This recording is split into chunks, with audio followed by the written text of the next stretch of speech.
परमात्मा चेतन, अविनाशी और अपरिवर्तनशील हैं। ऐसे ही जीव भी चेतन, अविनाशी और अपरिवर्तनशील है। शरीर का संबंध संसार के साथ है। मनः खष्टानि है निद्रयानि है प्रकृति है सत्थानि। क्योंकि जैसे संसार जड़ नाशवान और परिवर्तनशील है, ऐसे ही शरीर भी जड़ नाशवान और परिवर्तनशील है। जीव को परमात्मा से कभी अलग नहीं कर सकते और शरीर को संसार से कभी अलग नहीं कर सकते। परमात्मा उसको कहते हैं जो अभी हो, सब में हो, सबका हो, सर्वसमर्थ हो, परम दयालु हो और अद्वितीय हो। अभी होने के कारण उनकी प्राप्ति के लिए भविष्य की आशा नहीं करनी पड़ेगी। सब में होने से वह अपने में भी हैं, अतः उनको ढूंढने के लिए कहीं जाना नहीं पड़ेगा। सबका होने से वह अपना भी है, अतः उसमें स्वतः प्रेम होगा। सर्वसमर्थ होने से हमें भयभीत होने की ज़रूरत नहीं रहेगी। परम दयालु होने से हमें निराश होने की ज़रूरत नहीं रहेगी। अद्वितीय होने से हमें उसको पहचानने की, उसका वर्णन करने की ज़रूरत नहीं रहेगी। परमात्मा की प्राप्ति न होने का कारण यही है कि हम उसकी सत्ता और महत्ता स्वीकार नहीं करते और उसको अपना नहीं मानते। अगर हम उसकी सत्ता, महत्ता और अपनेपन को स्वीकार करते तो फिर वह हमें अप्राप्त नहीं लगता, वह हमें स्वतः प्यारा लगता। क्योंकि परमात्मा को अपना मानने के सिवाय प्रेम प्राप्ति का और कोई उपाय है ही नहीं।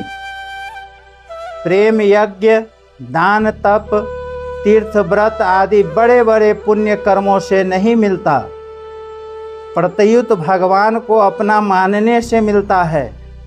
भगवान ने कहा है ममैवांशो जीवलोके। इसका तात्पर्य है कि जीव केवल मेरा, भगवान का ही अंश है, इसमें अन्य किसी का मिश्रण नहीं है।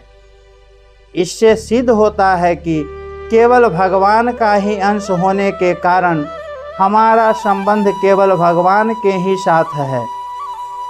जब हम भगवान के ही अंश हैं तो फिर प्रकृति का कार्य शरीर अपना कैसे हुआ? अतः भगवान ही अपने हैं, दूसरा कोई भी अपना नहीं है। भगवान का ही अंश होने के कारण हम भगवान से अलग नहीं हो सकते, उनको छोड़ नहीं सकते। सर्वसमर्थ भगवान भी जीव से अलग नहीं हो सकते, जीव को छोड़ नहीं सकते। अगर भगवान जीव को छोड़ दे तो जीव एक नया भगवान हो जाएगा, अर्थात भगवान एक नहीं रहेंगे, प्रत्युत अनेक हो जाएंगे, जो कभी संभव नहीं है। जिसको हम छोड़ नहीं सकते उसके विषय में यह प्रश्न ही नहीं उठता कि वह कैसा है। अतः भगवान कैसे हैं, क्या हैं, यह विचार न करके उनमें प्रेम करना चाहिए। जब मनुष्य संसार के साथ अपना संबंध मान लेता है तब वह बंध जाता है, और जब परमात्मा के साथ अपना संबंध मान लेता है तब मुक्त होकर भक्त हो जाता है।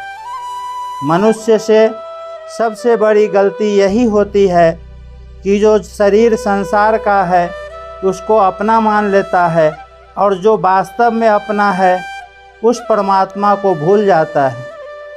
जब साधक इस सत्य को स्वीकार कर लेता है कि शरीर मेरा नहीं है और मेरे लिए भी नहीं है, तब उसके द्वारा स्वतः संसार की सेवा होती है। जब वह इस सत्य को स्वीकार कर लेता है कि भगवान मेरे हैं और मेरे लिए हैं, तब उसका स्वतः भगवान में प्रेम होता है। सेवा के बदले में साधक को कुछ नहीं चाहिए, क्योंकि संसार की ही वस्तु संसार को दे दी तो अपना क्या खर्च हुआ, नया उद्योग क्या हुआ। प्रेम के बदले में भी उसको कुछ नहीं चाहिए, क्योंकि जो सदा से ही अपना है उसमें प्रेम से बढ़कर ऐसी कोई वस्तु है ही नहीं जिसकी उसको आवश्यकता हो। प्रभु मेरे लिए हैं, इसलिए अपने को उनके अर्पित करना है। उनसे कुछ लेना नहीं है, उनसे कुछ चाहने से हम उनसे अलग हो जाएंगे और अपने को देने से उनसे अभिन्न हो जाएंगे। सेवा से मुक्ति होती है और प्रेम से पराभक्ति प्राप्त होती है। मुक्ति से निरपेक्ष जीव की और भक्ति से सरल जीव की प्राप्ति होती है।